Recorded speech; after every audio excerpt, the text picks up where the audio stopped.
En este capítulo de lo que estaremos con lo que estaremos trabajando es el sexto capítulo del libro La Buena Vida, visita guiada a las casas de la modernidad de Iñaki Ábalos. Nos corresponde hablar ahora de un personaje y un modelo que se acerca más a las ideas de la contemporaneidad posiblemente, en el sentido de que critica, pone en crisis algunas de las ideas que se desarrollaron durante el siglo XX con respecto al modelo moderno, digamos, es una más de los cuestionamientos y de las críticas al modelo moderno de una vivienda funcional para una familia, etcétera. Aquí claramente lo que se pone en crisis es la idea de una vivienda estable, de un modelo de familia estable, etcétera, y se pone claramente en crisis, ¿no? La imagen que vemos en pantalla nos habla, es un fragmento de una película que se llama, de Buster Keaton, que se llama One Week, en el cual pues se pone justamente, se hace una especie de parodia a la construcción prefabricada en serie y les cuento rápidamente la historia. La idea es que este personaje que vemos en pantalla con su mujer bueno, anuncia que se van a casar y se compran una casa prefabricada, de estas casas como en serie, y un enamorado, despechado, al parecer, de la mujer, como se va a casar con este personaje, saca el manual de construcción de la casa y lo cambia poniendo otra versión, digamos, deformada de la casa. Entonces, el personaje principal empieza a construir la casa y al final lo que resulta es esta monstruosidad, ¿no? Porque pues las instrucciones estaban todas equivocadas y todas mal. El problema es que, bueno, él no tiene no tiene herramientas, digamos, con las cuales recuperar o construir digamos, de una manera más lógica la vivienda, y entonces pues pasan varias aventuras en ese sentido. No tiene pues algo contra qué, un modelo contra qué oponer a este error en el que se está convirtiendo pues en esta parodia, pues no solo la casa, sino bueno, la familia, el modelo de familia, el modelo de vivienda, etcétera, y pues como tal la cultura contemporánea, simplemente pues se tiene uno que adaptar, ¿no? Y entonces la vivienda pues termina, como vemos ahí, pues deformada, eh, eh, quizá en los estándares contemporáneos diríamos que está deconstruida, o sea, es... es reconocible los elementos que conforman la vivienda, como un pórtico, un acceso, una cubierta a dos aguas, ventanas, muros, balcón, etcétera. Sin embargo, los elementos ahí están, pero están deformados, digamos que se separaron y se volvieron a integrar, pero de una manera extraña. Y en esa reconformación es donde se plantea pues una crítica a un modelo convencional de entender eh, pues justamente los modelos, digamos, ¿no? Y se plantea pues un cuestionamiento a la convencionalidad, a lo que conocemos, se introducen elementos extraños y por lo tanto, bueno, en términos de construcción se defamiliariza, se deconstruye, se reconstruyen, pero introduciendo pues elementos que nos hacen cuestionarnos nuestra convención. En ese sentido, pues, se plantea pues que hay un lenguaje. Aquí la vivienda, la imagen de la vivienda, pues tiene elementos de lenguaje, ¿no? Hay una cubierta, hay ventanas, como decíamos, etcétera.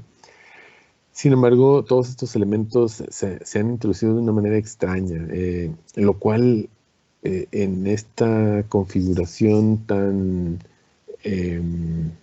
poco convencional, digamos extraña, se introducen pues elementos de crítica. Aquí se está cuestionando entonces lo que conocemos como una vivienda y por tanto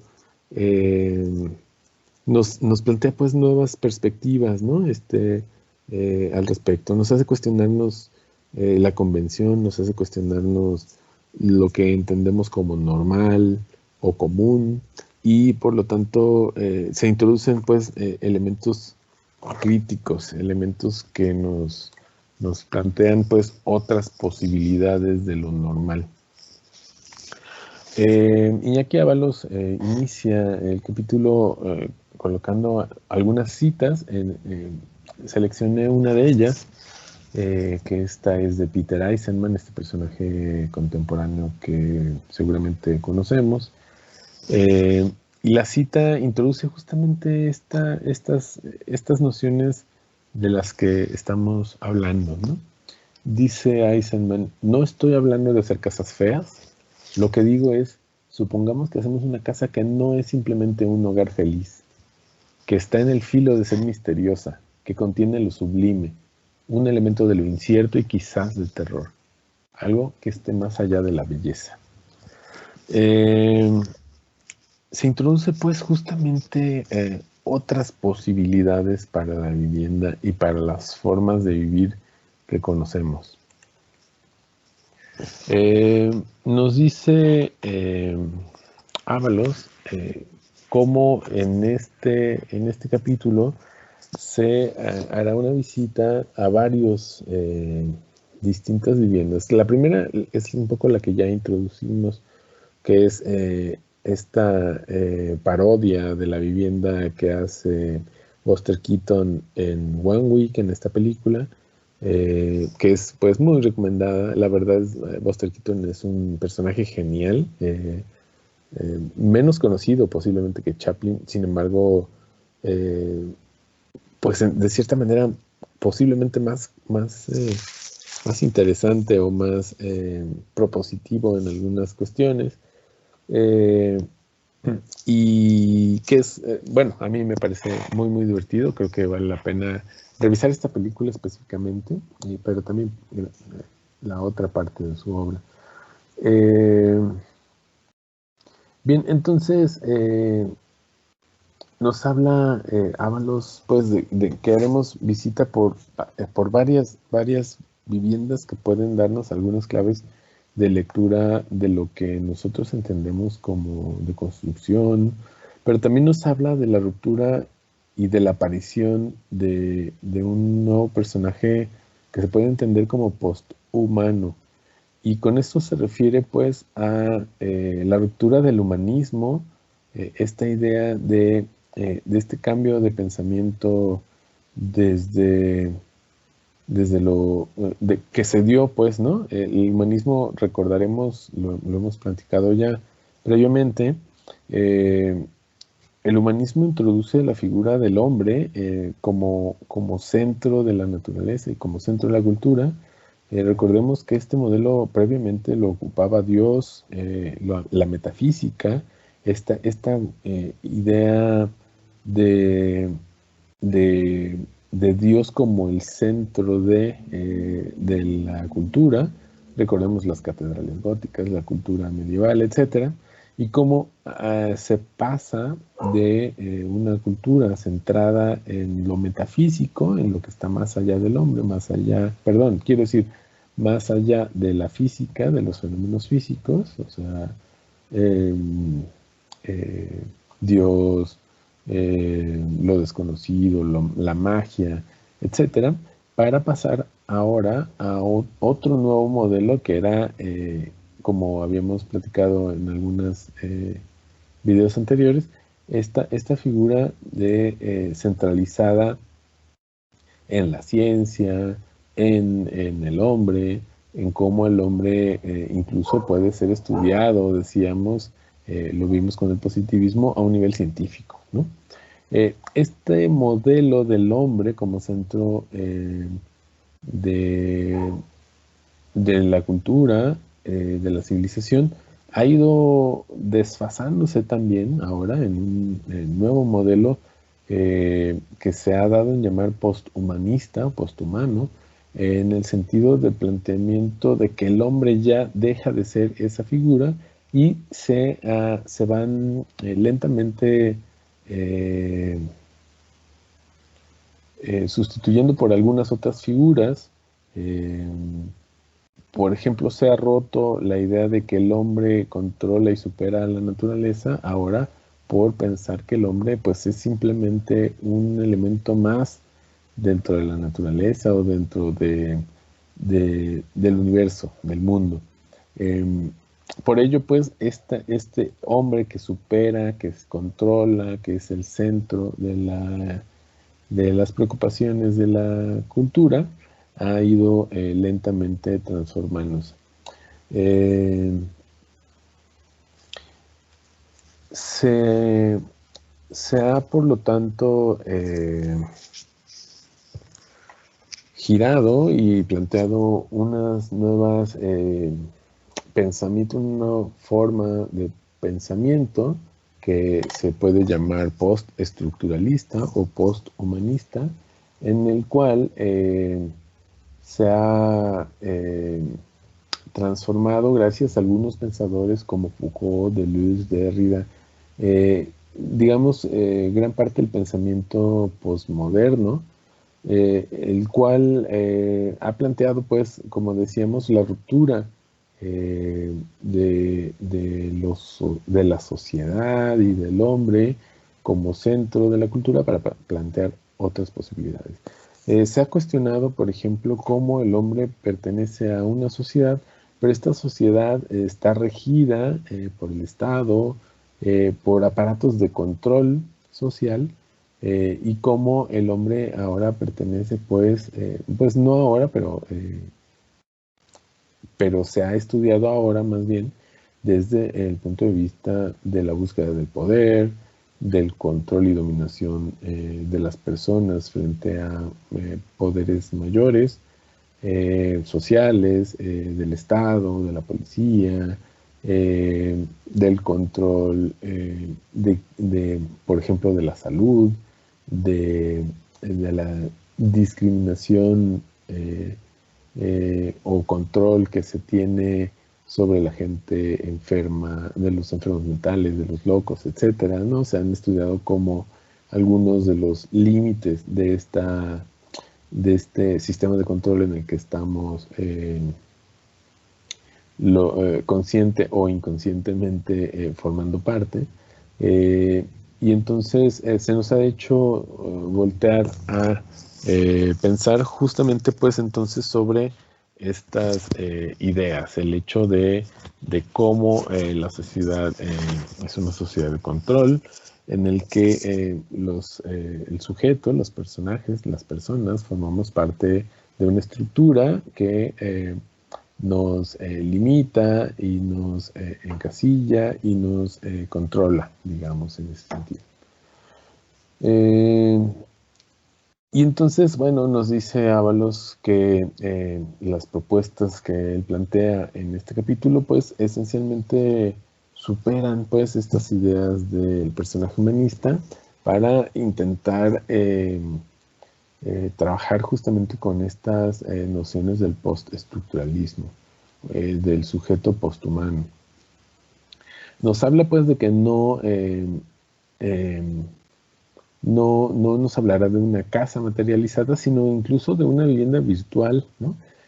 Como es esta figura que decíamos de la casa rota, de Buster Keaton, o veremos algunos otros elementos un poquito más adelante en la presentación. No es, pues, dice, una casa materializada, un arquetipo que se ha ido formando en el espacio cotidiano de la vida y la ciudad, sino en gran medida es un constructo, es una idea. La casa reprimida por los factores que componen esa realidad cotidiana, la casa que con su mera presencia latente pone en cuestión la compacidad y coherencia objetivista con la que esa realidad se nos presenta como algo concluso y tangible. De nuevo, esta idea, digamos, de la vida feliz, de una ajustada a los valores sociales, a las normas, a la moralidad estricta de la vida moderna, es lo que ha sido cuestionado ahora por pensar que todas estas relaciones sociales en realidad son relaciones de control. Nos dice Ábalos, pues, que dice, debe advertirse desde el inicio que todo lo que es en potencia lo es en la medida que su virtualidad es susceptible de actualización. Todas estas viviendas virtuales que estudiaremos ahora, en realidad, pues, dice, lo interesante que tienen es que son potenciales, ¿no? Son susceptibles de volverse reales, por lo tanto, se pueden volver reales. El hecho de que esta casa habite hoy en la realidad virtual no solo no la aleja de lo cotidiano, sino que su posición quizás le permite actuar sobre el espacio de los fenómenos tangibles de la realidad cotidiana con mayor precisión y capacidad descriptiva. Esta casa virtual puede ser un instrumento de visión y, si se quiere, de crítica de lo que la domesticidad ha llegado a ser en el fin de siglo, ¿no? Estamos hablando, pues, del espacio doméstico, de la vivienda, pero de una vivienda más o menos virtual, ¿no? Esta vivienda de esta película y la vivienda virtual que vamos a ver a continuación no son, por tanto, menos reales, ¿no? En el sentido de que no existan físicamente, de que no sea una casa habitada, real, por algún personaje, sino el hecho de que sean virtuales, dice, pues tienen mucho impacto también en ese mismo sentido, porque son por toda la capacidad de descripción que tienen de nuestra contemporaneidad. Pues son modelos que nos permiten estudiar, vernos a nosotros mismos, ¿no? A través de esta idea de virtualidad, de esta idea un poco como teórica, sin embargo, a través de la cual podemos estudiar nuestra contemporaneidad. Ese es el centro del planteamiento. Nos dice Ábalos, visitar esta casa es en sí mismo un acto problemático. Son las posibilidades de existencia de la casa como lugar de una privacidad inocente lo que se cuestiona. Esa privacidad inocente de la vivienda moderna, pues, es justamente una de las grandes críticas que me parece que se han visto en los capítulos, ¿no? Hemos revisado ya, pues, cómo esta vivienda feliz, moderna, de la casa Arpel, pues, ¿no? Que veíamos con la película de Jack Stati en ese capítulo, finalmente es ese modelo de vivienda el que está en cuestionamiento. También la pertinencia, dice, lo que se está cuestionando, la pertinencia de las prácticas sociales, materiales y proyectuales que la hacen posible. La institución de la familia como la de la arquitectura, el hogar feliz, lo que desde esta óptica postestructural pasa a estar bajo sospecha y demanda una sacudida estructural, nos dice entre comillas. Para ser visible, visitable, la casa de este sujeto posthumanista, no invocaremos, como en otros arquetipos, uno o dos ejemplos, sino varias referencias. Una constelación de casas que en su misma diversidad hará evidente la alteridad y multiplicidad que es sustancial este modo de pensar el habitar. Hay varios modelos de vivienda que estaremos platicando. Bueno, el primero del que platicábamos era justamente de esta película, ¿no? que tenemos aquí en pantalla, se llama One Week, es de 1920 de Buster Keaton. Aquí el vínculo de YouTube, que por supuesto pues se queda en la presentación, y claro, también puse ahí un código QR por si lo quieren escanear con su celular, si tienen esa posibilidad. Como sea, de todas maneras, ahí está el vínculo por si lo quieren ver. Y por supuesto se lo subí al grupo también. Lo pueden ver ahí en el Eminus. Pueden revisar el vínculo a la película. Si tienen tiempo, véanla. No dura demasiado, me parece que dura alrededor de media hora. Pues ahí en un ratito que tengan libre, si tienen interés, pues la pueden revisar, aunque no es completamente indispensable verla, pero bueno, para que le entiendan un poco más de lo que estamos hablando.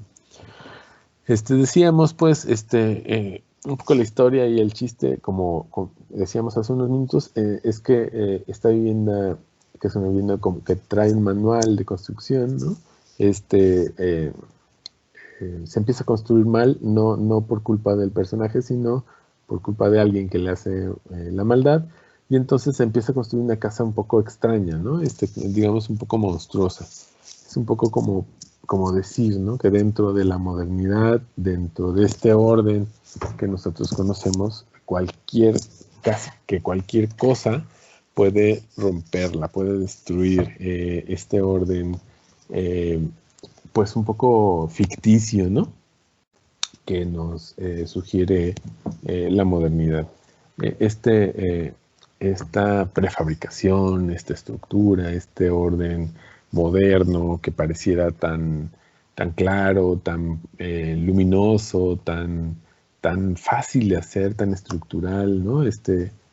Recuerdo ahora esta cita de cuando Le Corbusier le presentó a Albert Einstein el libro del modulor, ¿no? Y le explicaba cómo es que funcionaba estructurar de una manera tan simple, ¿no? Y decía Le Corbusier que gracias a esta herramienta lo bello era muy fácil de hacer, ¿no? Y lo difícil era hacer algo malo o feo, ¿no?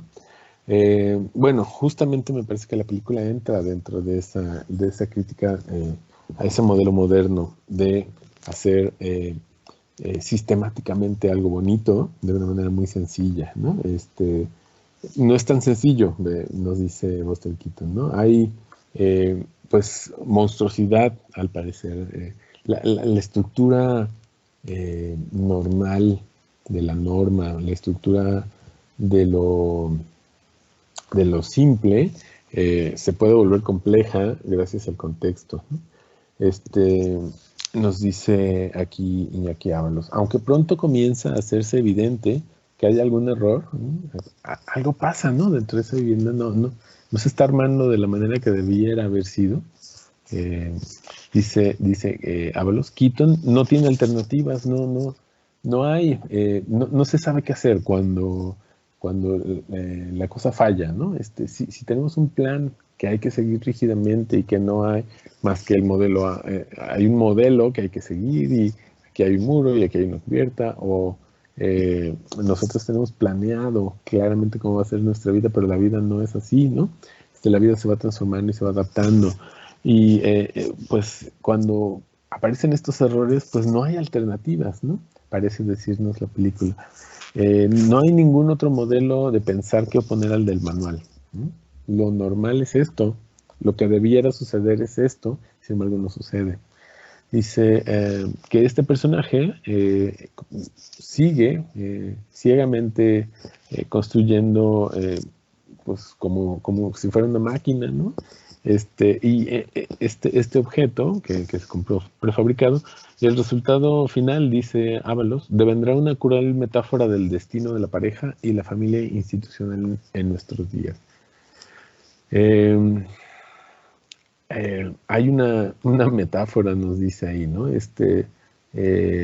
La vida moderna, la familia de pareja, la institución, ¿no? La familia institucional, pues finalmente contiene posiblemente monstruosidades en el interior, ¿no? Esta estructura moderna que parece ser clara y que nosotros tenemos como, como un modelo muy claro, pues posiblemente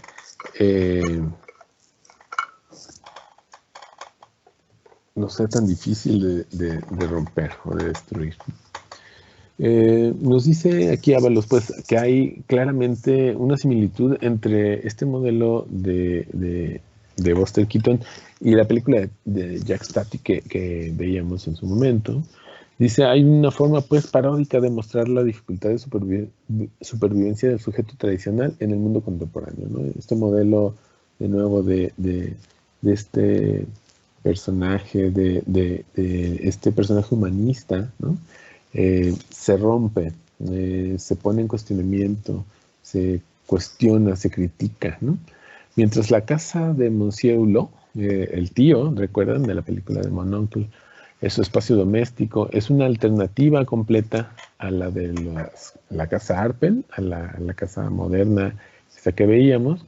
Keaton no solo renuncia a las alternativas, no propone otro modelo, simplemente se construye esta vivienda monstruosa, sino que es y se siente incapaz de poner ninguna lógica compensatoria. No hay alternativas, nos dice Keaton. Acepta los errores como parte de la norma y habita en la imposibilidad misma de seguir construyendo una casa convencional, ¿no? La convencionalidad, lo normal se rompe. No existe, por lo tanto, un modelo según esta idea, ¿no? No hay alternativa, sino, bueno, esta monstruosidad existe, está dentro de la modernidad, dentro del modelo que nos han vendido como normal.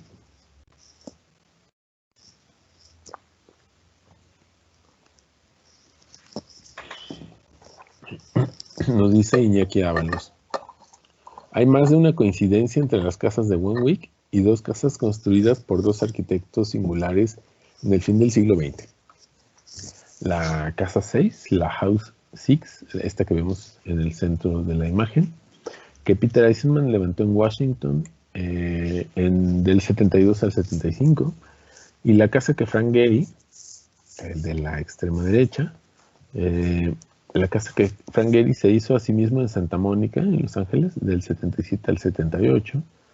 Si las ventanas de Keaton quedan a la altura del techo y están torcidas, la casa no tiene puerta, el tejado la cubre a medias, las escaleras no conducen a ningún lado y el pórtico de entrada se desploma con un soplo, prácticamente todos estos elementos se encuentran revueltos a proponer en ambas casas. Ahora, igual que entonces, construidos con una misma fe en el carácter fatalmente determinado del proceso mecánico que lleva a tal configuración. Mientras que en Gehry encontraremos analogías más explícitamente formales y constructivas, en Eisenman, en la casa en medio, en la casa 6, las similitudes tendrán un carácter más procesual. Eisenman actuará a la vez como el ilusionado constructor y el perverso subvertido de las normas. Sus escaleras no conducen a ningún lado, una columna se queda suspendida en el aire, el espacio del comedor queda roto por otra incómoda columna que actúa como un invitado indeseable, las camas del matrimonio quedan separadas por una gran grieta en el suelo del dormitorio principal. El trabajo del arquitecto pasa en esta casa a ser claramente esquizoide. Por una parte despliega una serie de conocimientos, en especial todo el legado sintáctico de la modernidad, para que la casa pueda construirse. Por otra se convierte en un comentarista crítico radical cuyo cometido principal es la puesta en cuestión de toda convención institucionalizada, comenzando por la figura misma del arquitecto y la arquitectura. Bien, vemos en pantalla pues a la izquierda la casa esta de Buster Keaton, que como decíamos, pues por una maldad que le hacen, bueno, termina siendo un pequeño monstruo, pero digamos a nivel formal, funcional, estructural, digamos, todo falla, digamos, en esa vivienda, ¿no? Si bien en esa vivienda es un error, es una falla, es digamos, un error catastrófico que le sucede a la vivienda por este personaje que introduce este fallo. En las dos casas de la derecha, esencialmente estamos viendo algo bastante parecido, pero el personaje malvado que introduce estos errores son los mismos arquitectos, digámoslo así. Están más o menos siguiendo las mismas ideas en el sentido, bueno, desde el punto de vista de lo que Ábalos propone como metafórico en la propuesta de Buster Keaton. La crítica a las ideas de la modernidad, a su falla, a cómo la monstruosidad pervive, subsiste dentro de la modernidad, se puede ver, parece, de manera más explícita en las dos casas de los dos arquitectos que vemos en medio y a la derecha.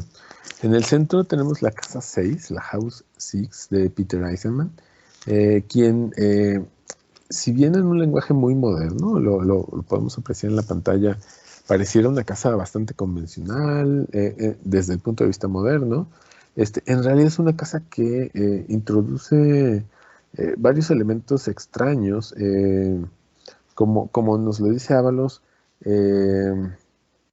la vivienda se piensa como parte de una especie de introducción de un modelo de proyecto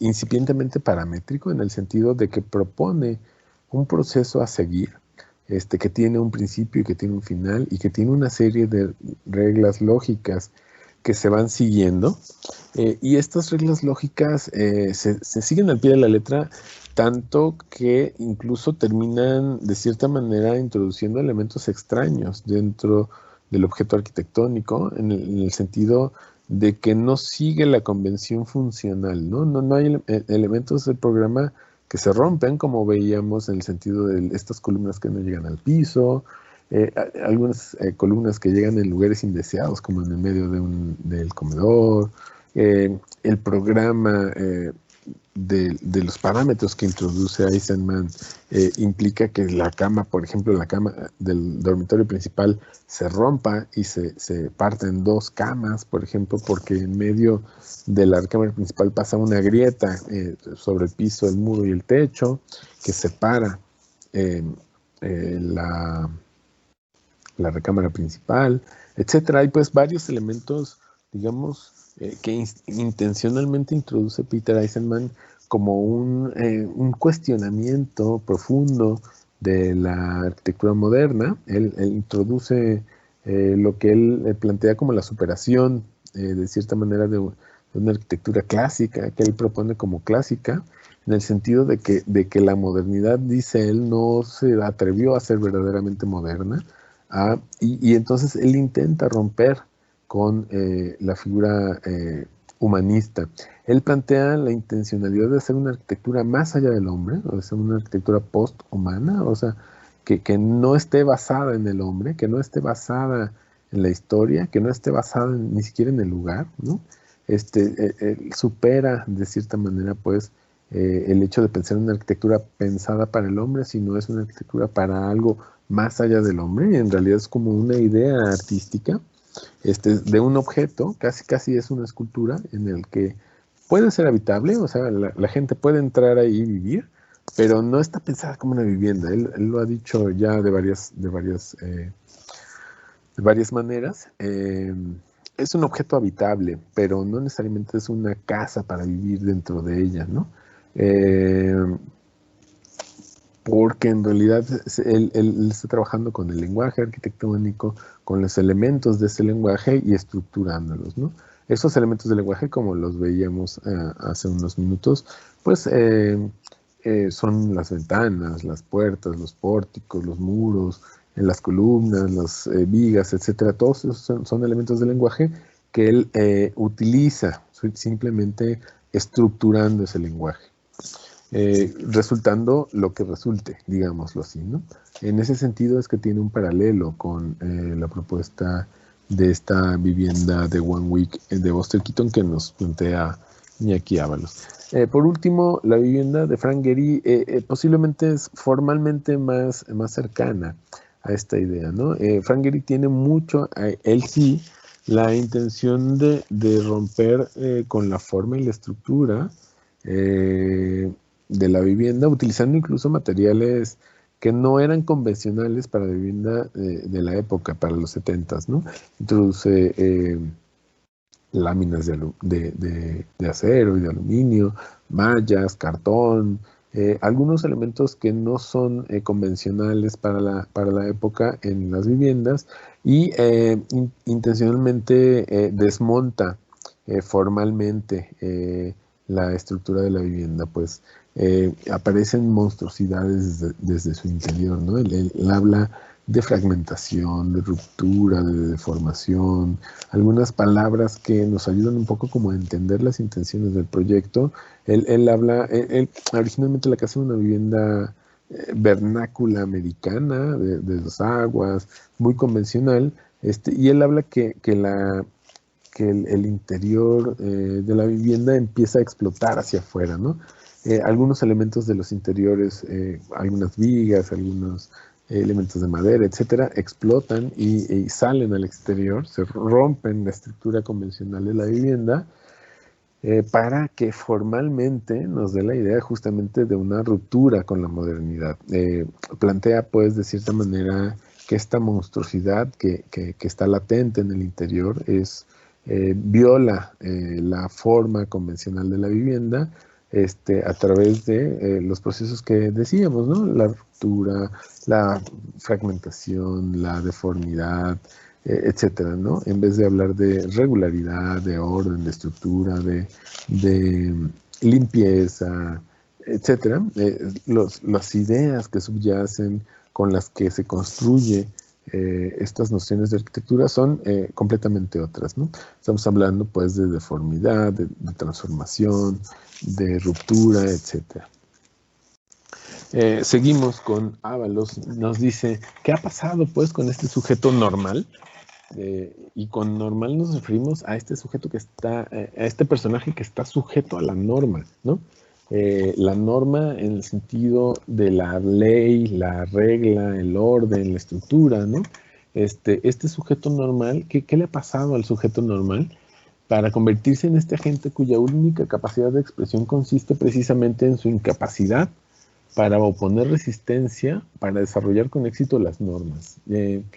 Es este personaje justamente moderno el que está en cuestionamiento, ¿no? Si bien se habla de democracia, del valor del voto, de la democracia, del valor de ser iguales, ¿no? Recuerden que hablábamos de esto en la modernidad. Lo que se ha puesto en cuestionamiento con Foucault y algunos otros autores es justamente esta idea de que estamos sujetos del poder, de que estamos dominados y controlados por el Estado. Y entonces estamos sujetos, sí, a las normas, pero no en un sentido positivo en el que todos somos iguales, sino en un sentido negativo en el que todos estamos siendo controlados, vigilados, castigados y como sociedad. Y es justamente este sujeto el que se pone en cuestionamiento en este pensamiento postestructural. La herramienta que se utiliza centralmente es esta idea de deconstrucción.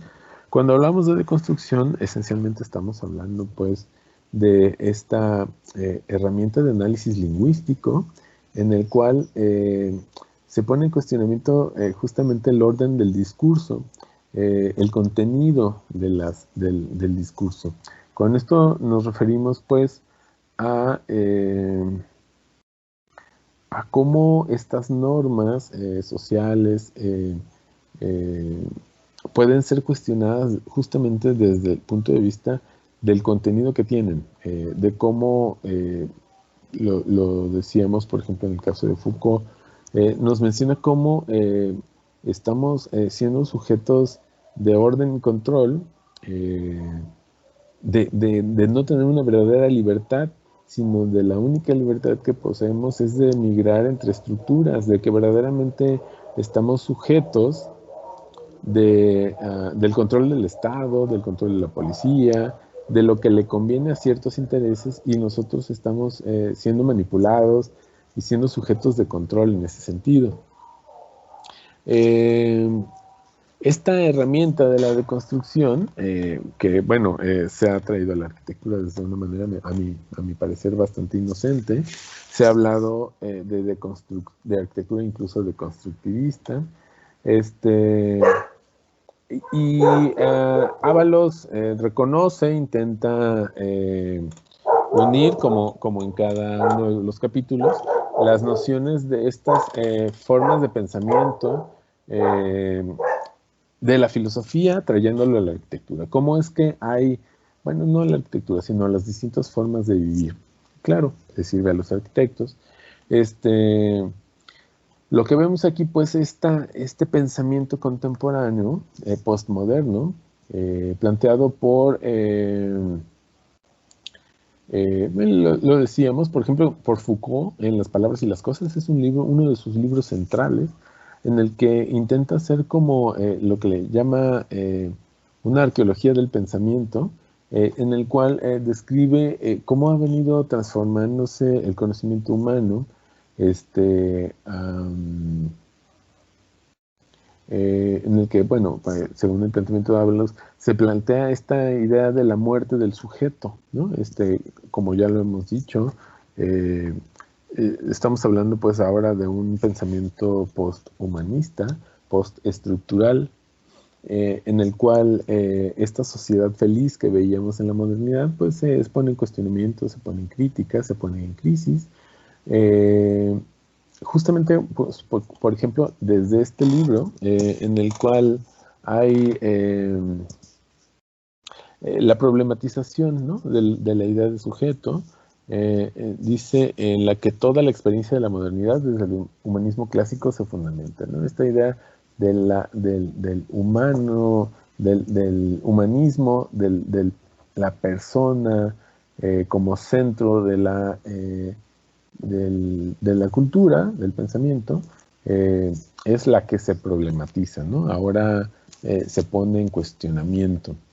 Nos dice Ábalos: el hombre ya no es más un individuo libre y central que crea y construye a su imagen y semejanza, sino un producto social, funcional a determinadas relaciones de poder, cuyas pautas de comportamiento están sometidas a vigilancia. No existe ya armonía entre cuerpo y razón. El cuerpo ha sido reificado, cosificado, convertido en objeto, incapaz de toda acción individual ajena a las necesidades del Estado. El sujeto no es ya un producto individual de significado, sino más bien un conglomerado heterogéneo, con perfiles borrosos. Un movimiento, una entidad variable y dispersa cuya verdadera identidad y lugar se constituye en las prácticas sociales.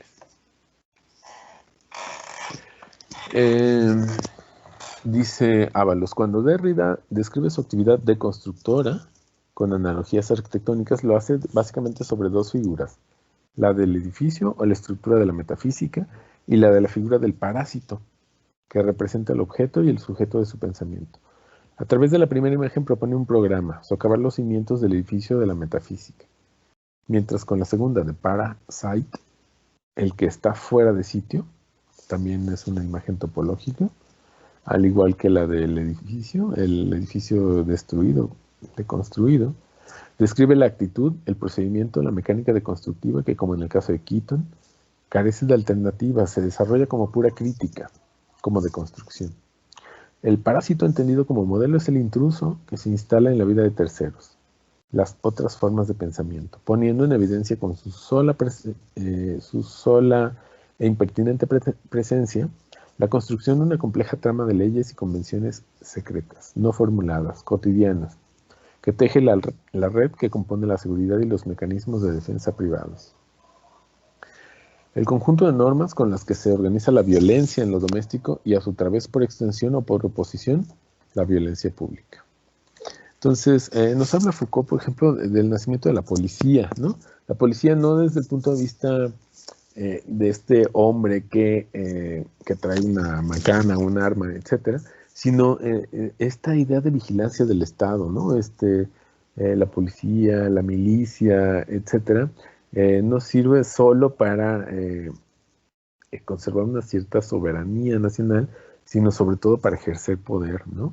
Para ejercer incluso pues una violencia simbólica, ¿no? Estas figuras de poder le sirven al Estado para imponer eh, un orden y un control, una vigilancia de los ciudadanos. Por tanto, los sujetos pues ya no son estos seres con libertad y que tienen derecho de vivir en una democracia, que era la idea moderna, sino más bien sujetos de una sociedad que está controlada, organizada, pero para poder ser vigilada y controlada, en el que el sujeto más bien es parte de esta sociedad controlada. Y entonces entramos pues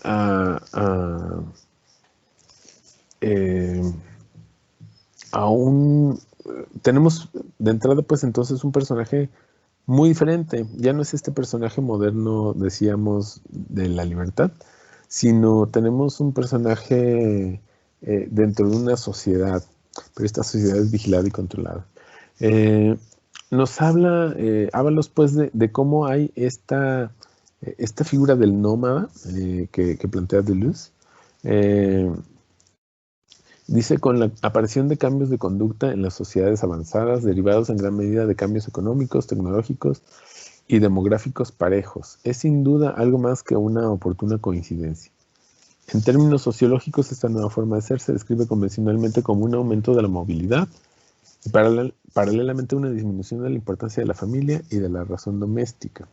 Esa asociación tradicional establecida entre un lugar, una casa, un linaje familiar y una localización física en la que inscribir la propia existencia. Esta idea del linaje familiar, de la familia, etcétera, de nuevo de esta figura de una familia feliz, democrática, en la que el individuo es importante, se rompe. Acá, pues más bien somos una masa, incluso esta localización física se rompe también en la contemporaneidad.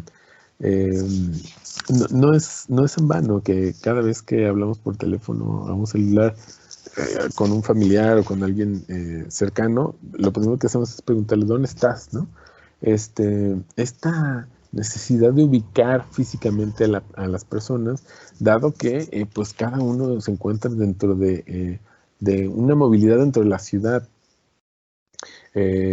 Y estos aparatos celulares nos permiten, pues, de cierta manera rastrearnos a nosotros mismos y a los demás, controlarnos y ubicarnos dentro de este movimiento que tenemos como masas dentro de las ciudades.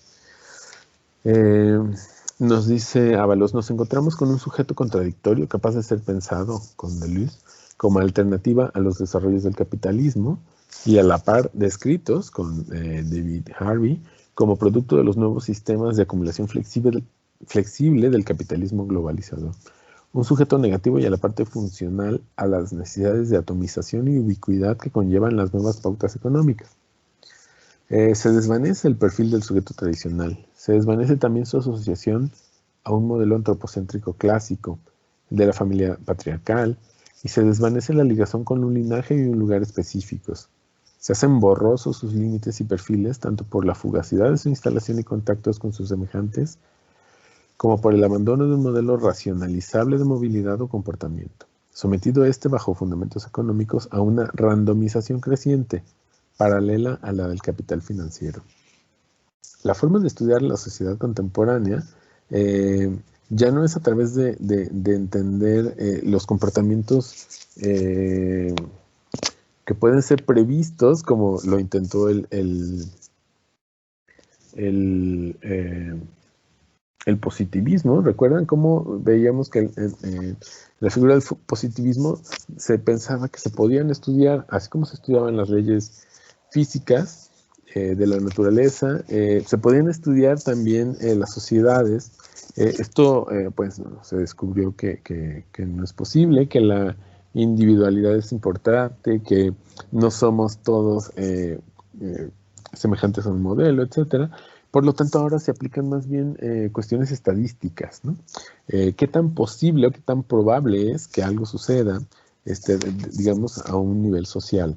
Es importante en ese sentido, este cambio de modelo, en ese sentido, ya no se puede prever, pero se puede estudiar su probabilidad o su posibilidad en ese sentido. A eso se refiere a la idea de esta randomización.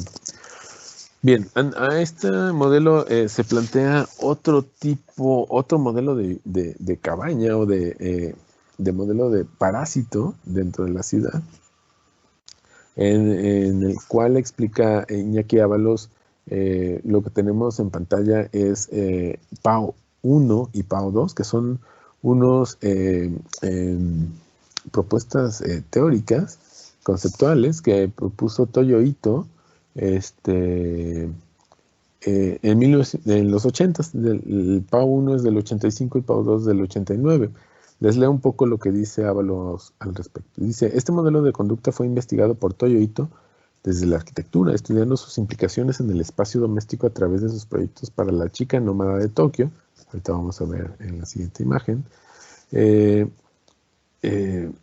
Esto, pues, la chica nómada de Tokio, que es el personaje que habita dentro de este modelo de vivienda. Ahora ya no tenemos este modelo humano, un modelo universal, ¿no? Este modelo universal tipo Le Corbusier, ¿no? De un hombre europeo rico, etcétera, de primer mundo, sino ahora es una mujer, una chica, nos dice una mujer joven, una chica nómada, o sea, no tiene, esencialmente, ya no tiene una vida interior dentro de la vivienda, sino ahora vive en la ciudad. Es una chica, por eso le llaman nómada, porque más bien vive dentro de la ciudad, y a la vivienda, a este modelo de vivienda que es muy tenue, que es muy abierto y transparente, dice él, como una cabaña, como un parásito dentro de la ciudad.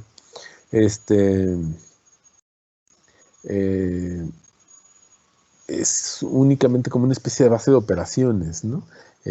Como lo sabemos, este modelo de vivienda más bien dormitorio, en el que, bueno, tienes algunas cosas guardadas y te permite bañarte, cambiarte, arreglarte y descansar un rato, comer algo y salir, ¿no? En la ciudad, pero la vida en realidad se despliega dentro de la ciudad y no dentro de este pequeño dormitorio, ¿no? Seguimos leyendo lo que nos plantea Ábalos. Dice, proyecta unas mínimas y tenues estructuras. Se refiere, por supuesto, a Toyo Ito en su proyecto de la chica nómada de Tokio. Dice, proyecta unas mínimas y tenues estructuras, prácticamente cabañas o tiendas de campaña, en las que quedaría apenas encerrado el ámbito de la privacidad. En ellas habita una figura emergente y especialmente singular en Japón, una mujer joven, independiente, ociosa y consumista. Un sujeto en sí mismo banal, pero que con su mera presencia pone en cuestión, parasita, la trama social japonesa, altamente jerarquizada, sexista y tradicional. Un manifiesto alejamiento del sujeto heroico, centrado, masculino y dominante, en el que todos los filones del pensamiento occidental se habían complacido hasta la fecha reciente. Entonces tenemos aquí, pues, el interior de la chica nómada de Tokio. Vean cómo los objetos, el mobiliario, es esencialmente la vivienda. Vean cómo el modelo de la vivienda en realidad, pues, es una cosa mínima, ¿no? Son unas pequeñas cuantas estructuras nada más, en la que le cubre un velo apenas, ¿no? Muy, muy tenue, muy transparente. Pero en realidad el centro de la vivienda está en los objetos. Es como este ecosistema de objetos que son el centro de los elementos de la vivienda, ¿no? Seguimos leyendo con Ábalos. Dice, no será casual que la casa, el espacio privado, haya quedado completamente transformada desde esta perspectiva. La casa como forma, como módulo, disponible para la agregación, como entidad reconocible y como espacio interior zonificado, ha dejado de ser interesante, de ser el lugar en el que se resuelve el proyecto. Lo problemático, lo importante, es ahora el medio en el que la chica nómada realiza su existencia. un conjunto de artefactos o muebles en los que ya no veremos la técnica o la memoria como signos, sino simplemente algunos instrumentos para el hedonismo en los que se disuelve la vieja privacidad. Estos objetos se eligen a través de su vínculo con las principales actividades desplegadas por la chica nómada, un programa estrictamente ligado a lo más inmediato de la existencia diaria de su dueña. El embellecimiento tiene un tocador, la información, una consola de telecomunicación, lo que pues ahora entenderíamos como un celular simplemente o como una laptop, una computadora móvil, y el reposo, una mesa y una silla. La mirada funcional, existencial o fenomenológica queda anulada, reducida a un puro hedonismo consumista, un hedonismo que se resuelve en la mecánica de seducción. La chica nómada se está maquillando para salir, y en una fugacidad existencial propiciada por las prácticas económicas, una mirada que ha convertido los artefactos, las máquinas, los muebles y también la decoración en objetos. La chica nómada parasita la ciudad, entendida como infraestructura de su ocio o su trabajo, y borra los límites de la casa de su privacidad, hasta convertirla en un pequeño lugar fragilísimo en el que se recompone la figura, en el cual ella podría recomponer la figura, arreglarse, cambiarse, bañarse, vestirse y organizar las citas. La casa de la chica nómada ha sido estallada en la ciudad. Su nomadismo es ahora urbano y consumista, ejercido sobre el medio más denso conocido, la ciudad de Tokio. La chica nómada no resiste ni actúa, no ejerce presión sobre el medio, sino que se dispone a ser objeto ella misma de las acciones y ofertas propiciadas por su medio urbano. Bien, estamos casi terminando ya. Nos dice Ábalos, pues, cómo este sujeto pasa ahora justamente a un extremo contrario, ¿no? En vez de ser un objeto, pues más bien, un sujeto libre dentro de la democracia, este modelo de humanista, en realidad ahora, pues dado que estamos conscientes de que estamos siendo vigilados y controlados, pues simplemente existimos dentro de la ciudad consumiendo lo que el consumismo nos pone enfrente, ¿no?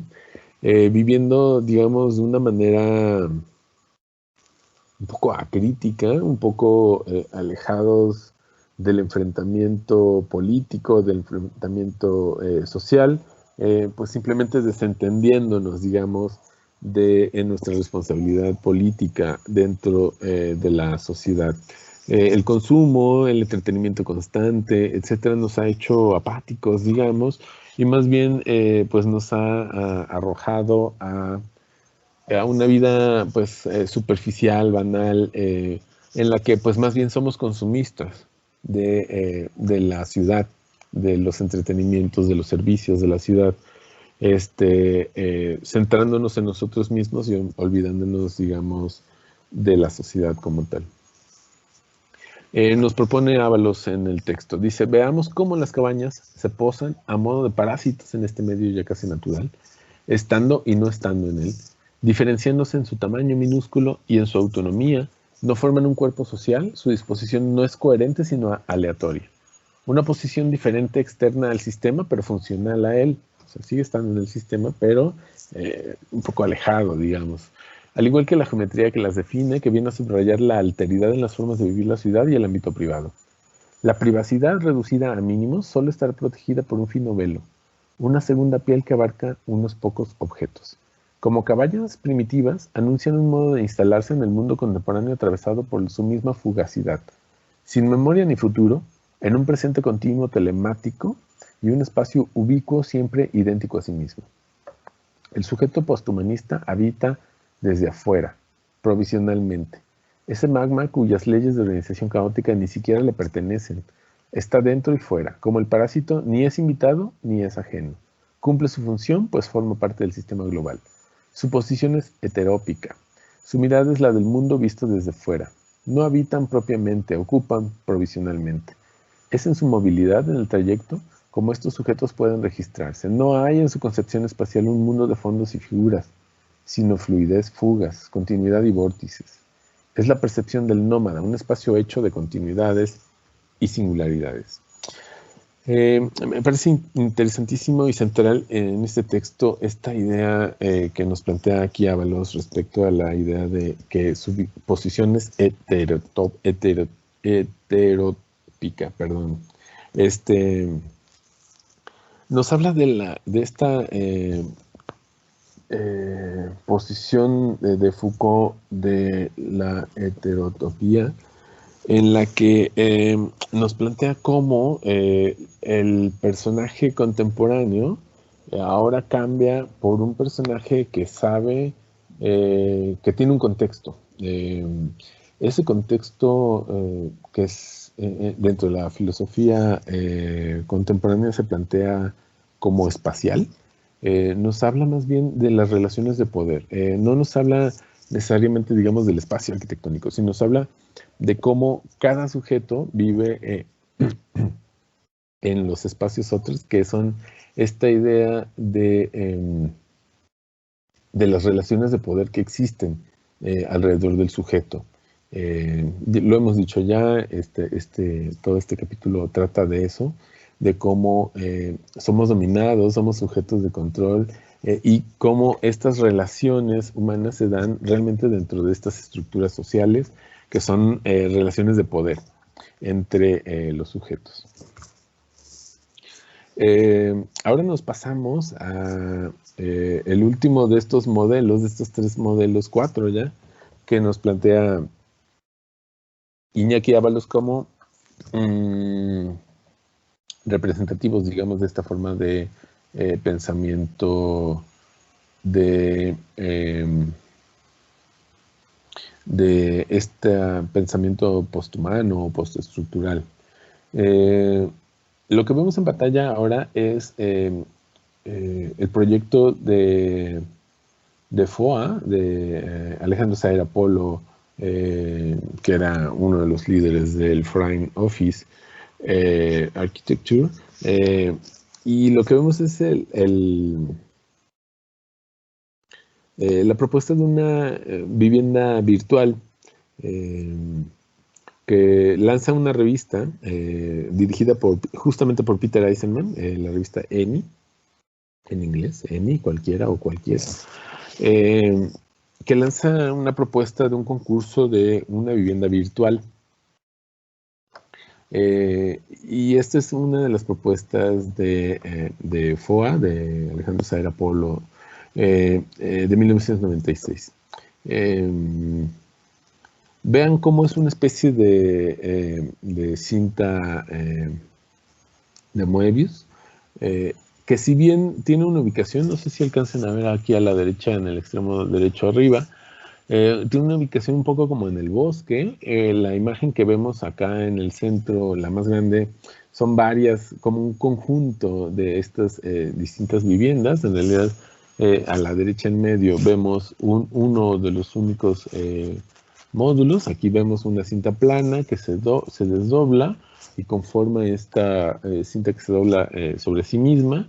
Y abajo a la derecha vemos la agrupación de distintos módulos, que es justamente la imagen que vemos en el centro, ¿no? En la imagen en grande. La agrupación de varios de estos módulos. Recuerden que, bueno, finalmente es una casa virtual, por lo tanto, pues no tiene gravedad.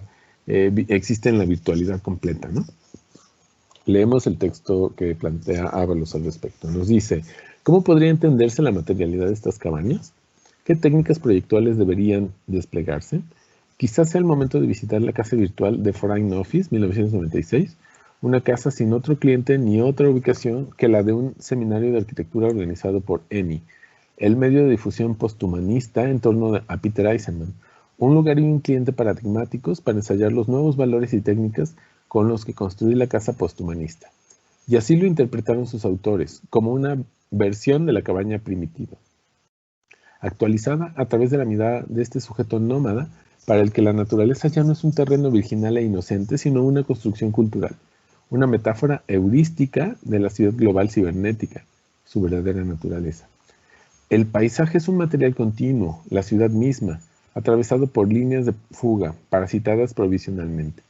El lugar de la casa no será más que una densificación del trayecto, un nódulo, un vórtice, donde se concentran y pliegan intensidades para definir la expresión mínima del habitar, de la idea del interior que es consustancial al habitante. El camino se plegará sobre sí mismo, dibujando una cinta de Moebius que es tanto un exterior, el trayecto, como un interior, que niega la interioridad, la intimidad, como forma radical de instalarse frente al mundo.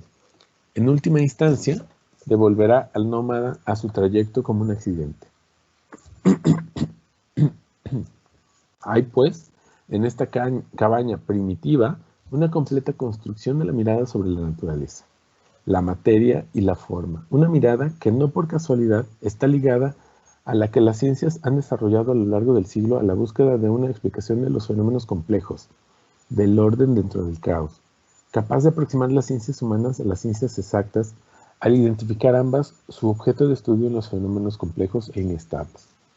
Nada pues parecido a una visión virginal o al margen del conocimiento científico. La posición del parásito, del nómada, se alimenta precisamente de este. Es el dominio de la información lo que le permite estar y no estar, tener una presencia incorpórea.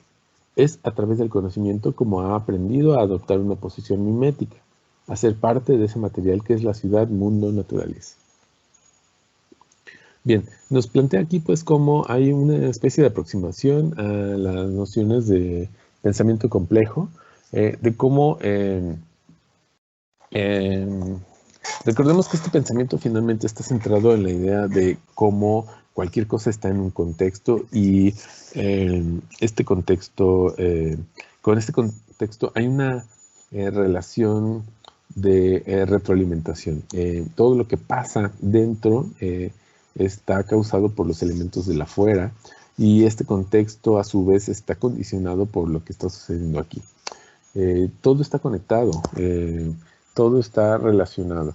Recordemos cómo algunos autores plantean cómo este pensamiento viene desde el descubrimiento de los ecosistemas, la idea de que se empezó a estudiar, por ejemplo, cómo las aves, el estudio de las aves, poner cualquier ejemplo, el estudio de las aves estaba limitado porque no se podía entender el pico del ave, las alas, los colores, la alimentación, los cazadores de las aves, etcétera, de manera independiente, sino se tenía que estudiar siempre en su contexto, lo que las aves comen, la cantidad de alimento que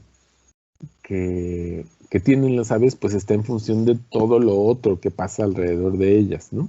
De los árboles, de los animales, del frío, del calor, de la humedad, de la cantidad de agua, de los incendios, etcétera. Todo lo que está alrededor es lo que genera el alimento del ave, ¿no?